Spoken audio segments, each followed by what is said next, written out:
Hi, game changers. Good morning. We are here again today to continue on our leadership series. Looking at how, as leaders and entrepreneurs, we can improve our leadership skills so that they can help us to accomplish, the business dreams and goals that we actually have. So, if you watched the previous session, I talked about the law of the lead. I talked about how your leadership ability determines your level of effectiveness and how you can achieve the things that you want. And I shared an example of how you can rate your leadership ability and how your level of leadership ability serves as a lead into your growth and into your potential, and how it also even not limit just yourself, but it also limits the people who are in your team, the people who are in your business, the people who you are who you are leading. And this really shows that if you want to grow your business, you want to grow your company, you want to bring your dream to life, it starts with you being able to improve your leadership ability, because it has a direct impact on how far you can actually build your dream, on how far you can lead other people. So today we're just going to continue, and I'm going to share one thing that I feel is a key ingredient, especially when it comes to leading other people and growing your team. And I'm saying this specifically because I talked about the myth of leadership, how leadership is often misunderstood, how we think that position and title, is what makes leadership, and how when we hear that someone holds a position of or a title, we immediately start associating that title with leadership and their ability to lead. Sometimes this is true. You can have someone who has a title, who holds a position in an organization, and who are also good leaders, but it's not always the case. Because true leadership cannot be awarded, it cannot be appointed or assigned.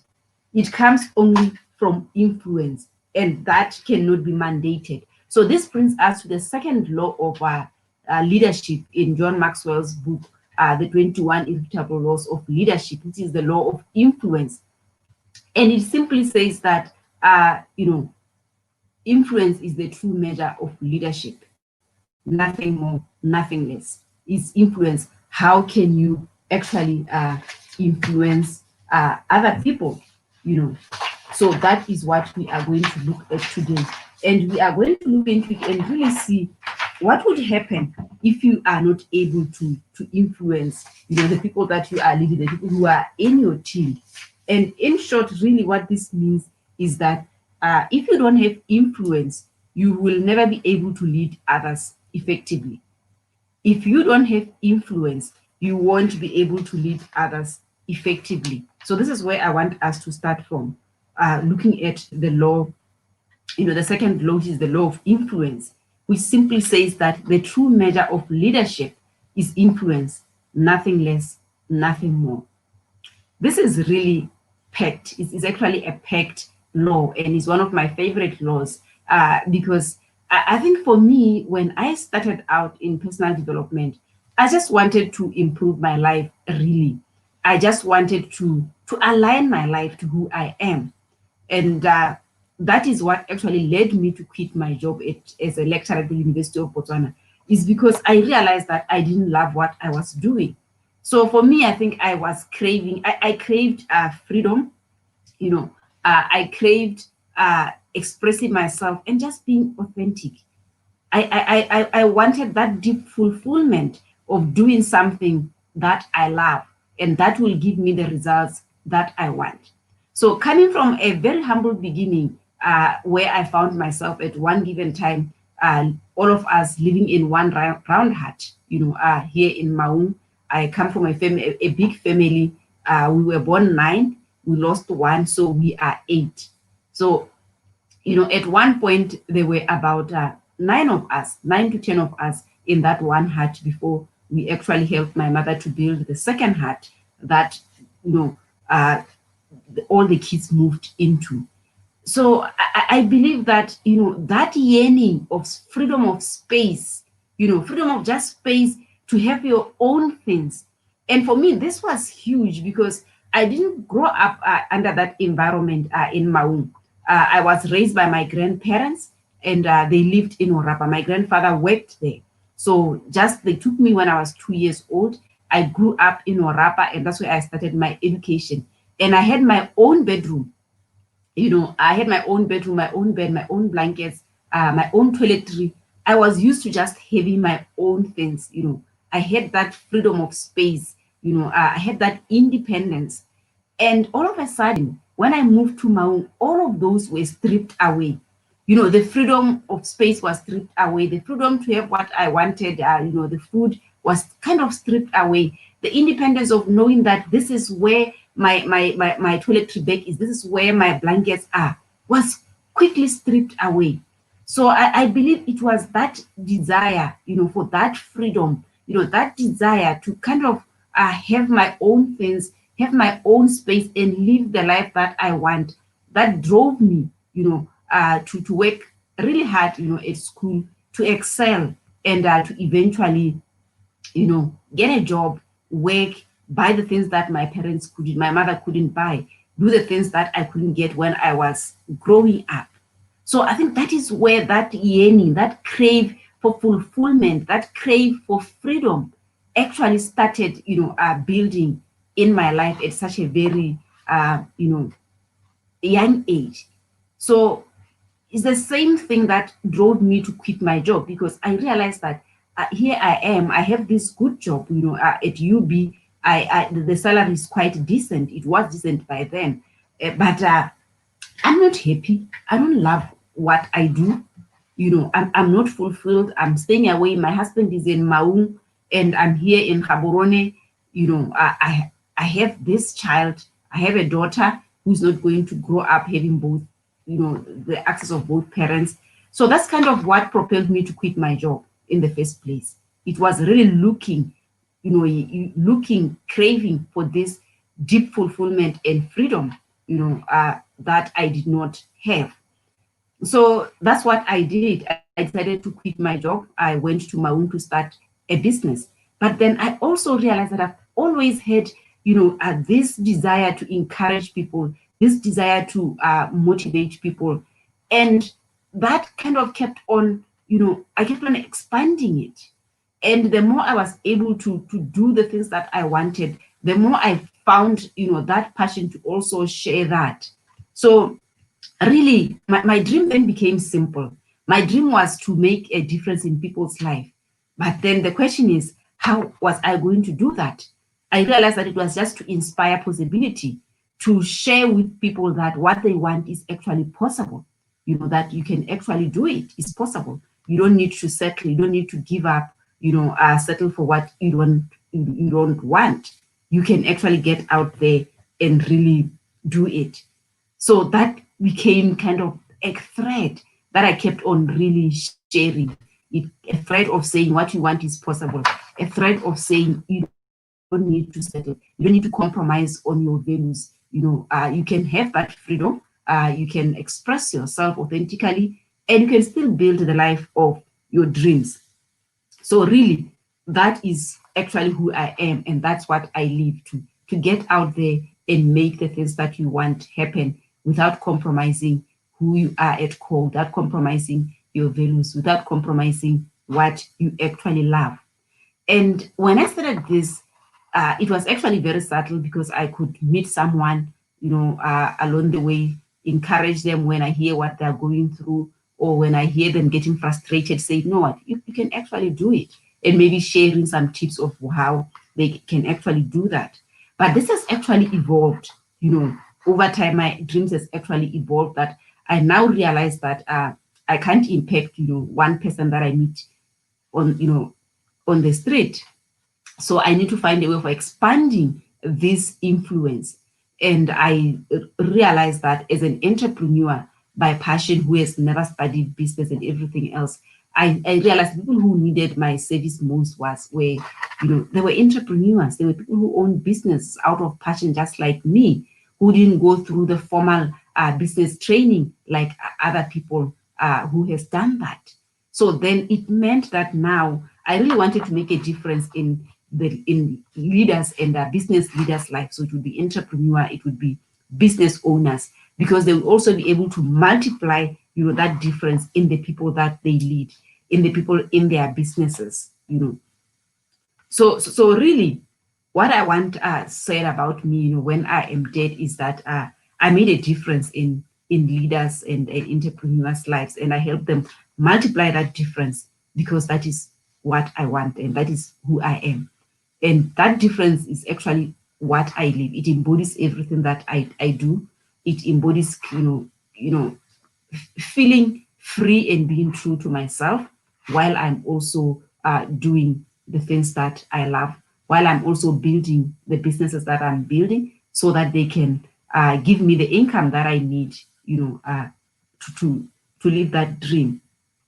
So that is what I've done, and that is what mostly I help people do that. It may not come out as clear depending on whether you meet me when I'm leading a leadership workshop or a team building in an organization, or whether you attend my public events that I host for my clients.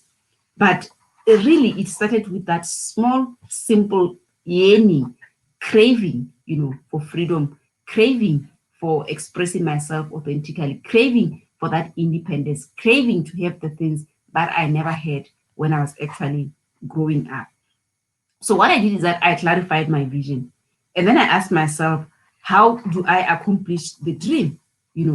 How can I make, a difference in people's life? And how can I really increase that influence? Because it's very interesting. You are only going to be able to touch the lives of those that you influence. You are only going to be able to touch the lives of those that you influence, depending on how you have chosen to influence them. So if you are here and you are a leader in an organization, you lead a team, how are you influencing your team? Because that's how you are going to be able to touch their lives. If you are an entrepreneur, you're a business owner, you own a business, how are you going to influence the people who are in your team? It may be your team members, it may be your clients. How are you going to influence them? So that is going to really determine how you are going to go about running your business or leading your team. Because if your dream is to influence just 10 people, then that might be easy to do that. You can find 10 people that you can influence or that you can sell your product to. But if your dream is to influence hundreds of people, thousands of people, to tens of thousands of people, then you are looking at a different ball game. Then it means you need to ask yourself, how am I going to expand my influence? How am I going to expand my influence? Thank you very much. I can see Maflet is saying you are helping us to be true to ourselves. Thank you very much. You are most welcome, Maflet. That's one of the things that I really do, because if you are raised in an African culture, you can remember that every time when you wanted to express yourself when growing up, the parents will always shut you up, say, no, you don't have manners, you are young, what are you talking about? So we grew up being suppressed. We grew up being suppressed to express ourselves, suppressed to add value using what we know. And when we come to the workplace, we actually kind of took the same mentality into the workplace, where we have people who are sitting in a meeting and they have brilliant ideas, but they can't just share them. They can't just raise their hands and say what they want, because they've been conditioned to not express themselves. So this really goes beyond our upbringing. It now extends into our families. It extends into our careers. It extends into our businesses. And I think we need to disrupt that.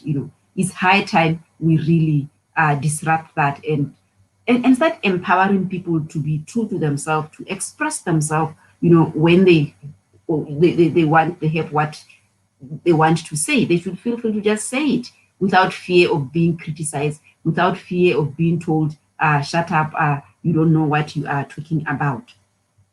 So let me get back to the topic. I was talking about once you have decided how you want to influence people, the question is, how am I going to expand my influence? So how are you going to expand your influence? Like I shared that for me, I started really encouraging people that I would meet along the way, family members at home, those who couldn't write, I helped them how to learn how to write. You know, those who were discouraged, I would really encourage them to pick themselves up and continue moving. And I made that a way of life, and truly that's who I became. I became that encourager. I became that person who made others feel like what they want is actually possible.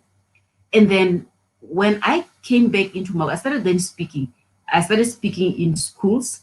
You know, I would go to schools and just speak to students, you know, in assembly, in their classes, and just to inspire them to say what is whatever that you want is possible, you can do it, but you need to do the work. You need to focus on your studies. You need to excel if you are to be able to do it. And then when I certified when I joined the John Maxwell in 2013, that kind of actually expanded that, because I did a lot of speaking, you know, before I even became a certified coach. I mentored a lot of people before I even certified as a coach. So that's a large part of what I did. You know, from the time that I quit at UB in 2003 to the time that I joined the John Maxwell team in 2013. So it's 10 years of really living this, you know, without being paid for it, and sometimes not even knowing what I was doing. But when I look back, I realized that I was consistently doing it. And that's what also led me to prison ministry. I spent a number of years in prison ministry because of that. So then after I joined the John Maxwell team, then I realized that you know what, I can actually expand my influence. And the first go-to was to actually start hosting workshops, hosting seminars to teach people some of the things that I've learned and that I've applied in my life and in my businesses, especially as I was venturing into entrepreneurship. So this was one of the ways that I made a difference in their lives, you know. And my influence kept on expanding, you know, gradually expanding as I did that.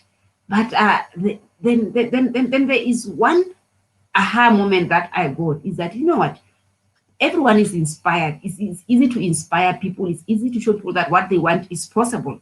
But most people are not even taking action, you know, to bring that to life.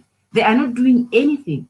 So I then had a desire to say, okay, I don't just want to expand my reach by inspiring people to do what they want, by sharing with them my journey, but I want to challenge them to take action.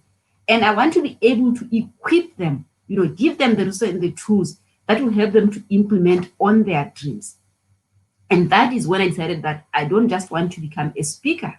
I don't just want to become a teacher or a trainer. I want to become a coach, because I want to see people actually birthing their dreams. I want to see them taking action on the things that they want to do.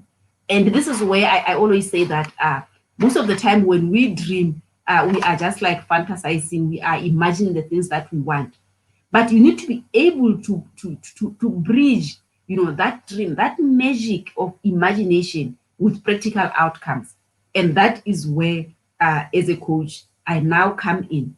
I am able to challenge people to take action and start, you know, doing the things that they say they want to do. I'm also able to give them tools and resources to help them to implement, and I hold them accountable to do the things that they want to do. So with that, I started now developing programs, you know, so that I can also reach more people. You know, I moved from one to one, which was one-on-one coaching, into group coaching, into having group coaching programs, going to Francistown to lead a group coaching program, going to Gaborone. And I also then realized that there was a limit, because I needed to travel to do that. So I keep on asking myself, how can I, you know, expand my influence? How can I reach more people with my message? And that in 2016, I started doing virtual work. So I started now doing virtual, and that helped me to expand my influence beyond my geographical area. So instead of just doing, you know, those coaching programs, hosting workshops in Maun, now I could reach out to people who are outside Maun, people in Orapa, people in Gaborone, then people outside Botswana, people in Namibia, people in Zimbabwe, you know, people in Uganda, people in the US. And that is a way of really expanding your influence and looking at how to do that. And then it meant doing other online programs that people could access while I was not there.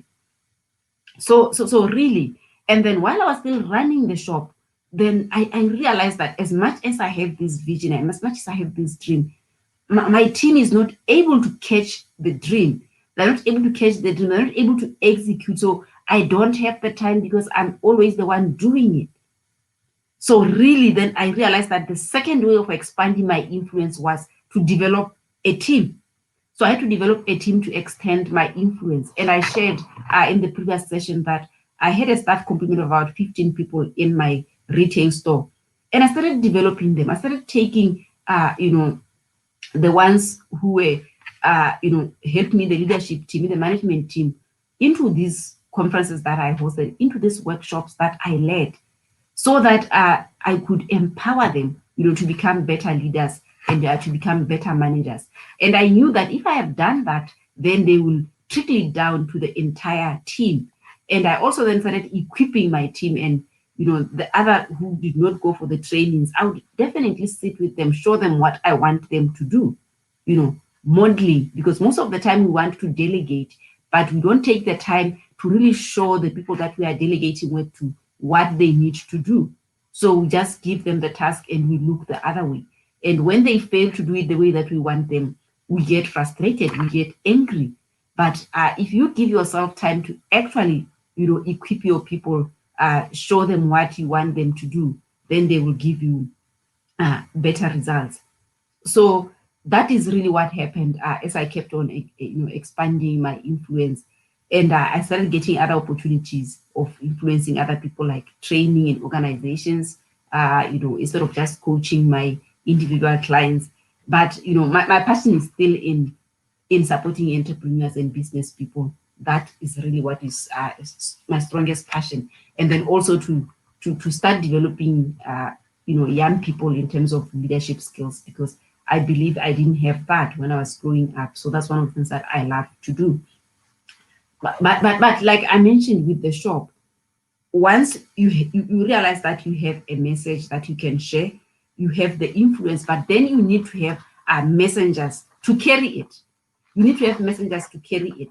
So that is why if you are here and you are an entrepreneur, or you want to start a business, or you already own a business, you have a vision for your business, you have the dream, is very clear. But then you need people who can expand that vision for you. You need people who can expand that vision for you. The question is, do you have them? Because if you have a big dream, you need to have a big team to help you expand that. Let me just move this properly. So you also need a big team that can really help you expand that. Because there are two things there. As the dream bearer, you are the dream caster. So you're going to ask yourself, what is my dream? Is my dream clear? And then the second thing is, now you need the vision, people who will take that vision to from where you are to where you want to go. So do you have those vision bearers? Do you have people who can do that? And it's not just about, do you have people? It's about, do you have people who are competent to do the job? People who are competent to expand, your vision and bring it to life. So that is really where your influence is going to work, where you are able to lead this team that can expand on your vision, carry on it, and bring it to life. So, remember I said we are not just going to talk, we are going to implement. So I'm getting into the implementation stage right now. So I want you to be able, to ask yourself two questions.